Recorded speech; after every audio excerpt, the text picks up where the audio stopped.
Auvergne. Les professionnels auvergnats du tourisme prédisent et espèrent, grâce à la crise, une saison d'été aussi exceptionnelle que l'a été la saison d'hiver. Les campings voient déjà leurs réservations à la hausse. Qu'en est-il des gîtes et chambres d'hôtes? Hébergement, on le sait, de plus en plus prisé des vacanciers. Christian Darneville et Frédéric Cuvier ont été prendre la température dans la montagne bourbonnaise. Monsieur imagine et construit les chalets, madame en assure l'entretien et la gestion. Cela dure depuis 24 ans et ces 4 chalets associés à 4 chambres d'hôtes font vivre les 5 membres de la famille Senepin. Cette année, la saison touristique ne s'annonce guère différente des précédentes. Le démarrage se fait tout en douceur. Depuis 3-4 ans, on constate que début juillet, on ne travaille pas. C'est comme ça, il y a des projets avec les retraités au mois de juin. Ensuite, il y a une grosse coupure. Je pense qu'il faut attendre que les examens soient passés. Est-ce que je ne sais pas au niveau des entreprises si c'est la même chose, mais on démarre vers le 10-14 juillet. On a toujours la même impression qu'il y a moins de monde et finalement, il faut être présent, être là, répondre au téléphone pour accueillir les personnes qui veulent venir. À Châtel-Montagne ou aux alentours, une douzaine de propriétaires accueillent ainsi les touristes en chambre d'hôte ou en gîte rural. La commune dispose également d'une aire de camping. Des possibilités d'hébergement qui ont aidé au développement d'une nouvelle activité économique dans ce village de 420 habitants avec les ateliers d'artistes. C'était il y a une dizaine d'années, on en compte 15 aujourd'hui. Tout à l'heure, un des artistes se dépêchait parce qu'il avait un atelier et dans un atelier, je veux dire un cours, un atelier, et je suis sûr que les ateliers sont des gens qui sont en gîte ou en... Voilà. Donc c'est lié, tout est lié. L'église est incontournable, le restaurant gastronomique est incontournable, la maison du patrimoine, les gîtes, les promenades à thème, je crois que c'est un tout. Le département de l'Allier compte 350 gîtes et chambres d'hôtes, un chiffre qui reste stable depuis plusieurs années.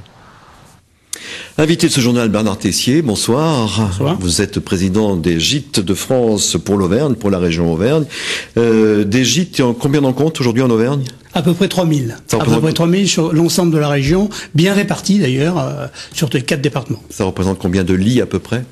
Ça représente, si vous voulez, si on multiplie par 4-5 la capacité, c'est à peu près 20 000 lits sur l'ensemble de la région Auvergne. C'est-à-dire c'est une véritable activité économique aujourd'hui, ça? Tout à fait, qui compte et qui a un poids économique sur l'activité économique de la région. Qui ouvre ou propose des chambres d'hôtes ou des gîtes aujourd'hui?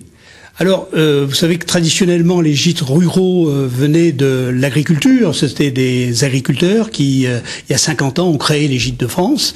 Maintenant, ce sont des néo-ruraux qui s'intéressent à cet accueil parce que l'essentiel de l'activité, c'est l'accueil. C'est les gens qui viennent de la ville et qui décident d'acheter une maison et puis d'installer une chambre d'hôte. Exactement. Ce sont des porteurs de projets qui se décentralisent un petit peu. Ils viennent de la ville et ils vont à la campagne faire une activité et apporter de l'activité à la campagne.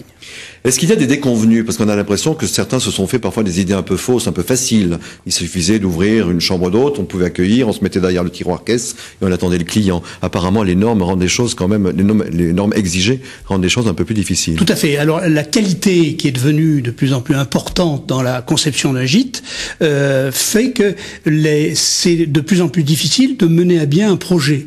Vous avez des tas de personnes qui sont porteurs d'un projet dans la tête. Je pense par exemple à des Parisiens, on aime bien nos amis parisiens, mais des Parisiens qui, à la cinquantaine, décident de changer de vie. Le changement de vie, c'est à la mode.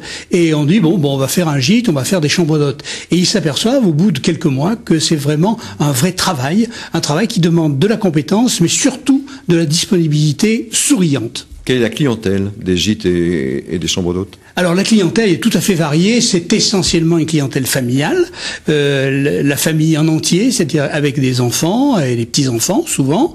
Les gîtes et les chambres d'hôtes, surtout en Auvergne, ont une capacité de rencontre, parce que l'Auvergne est bien placée pour se faire rencontrer, les cousins de Strasbourg avec le tonton de Bordeaux, et on vient dans un gîte en Auvergne parce que c'est le bon emplacement pour se rencontrer. Pourquoi cette clientèle préfère le gîte à la chambre d'hôtel, par exemple? Je crois qu'il y a une différence d'accueil, essentiellement une différence d'accueil. Le propriétaire d'un gîte est quelqu'un qui est un petit peu animateur, qui va s'intéresser à ses clients, à ses hôtes, et va leur donner les bonnes adresses, les bonnes astuces, ce qu'il faut faire en priorité, et va les accompagner un petit peu durant les vacances. Est-ce que la vague d'ouverture qu'on a connue est en train de se tarir un peu, de se stabiliser là? Oui, la qualité qui est imposée maintenant pour l'accueil, pour les gîtes et les chambres d'hôtes, freine le développement, et c'est vrai que le parc des gîtes et des chambres d'hôtes est à peu près stable dans les 4 départements. Est-ce que les nouvelles technologies, Internet en particulier, a donné un nouvel essor? Parce qu'on a l'impression que grâce à Internet, on peut trouver une clientèle beaucoup plus lointaine. Oui, et c'est pas fini. Internet démarre simplement pour la commercialisation des hébergements. On va voir dans les années qui viennent se développer Internet jusqu'à 90-100% de la demande. Jusqu'à présent, on avait du papier, on avait des catalogues des gîtes de France qui se vendaient très bien et où les gens trouvaient une bonne adresse. Maintenant, ils trouvent ça sur Internet. Voilà, et ils trouvent ça très loin parce qu'on trouve beaucoup de clients qui viennent d'Australie, des États-Unis grâce à Internet. Exactement. Merci Bernard Tessier d'être venu. Merci à vous.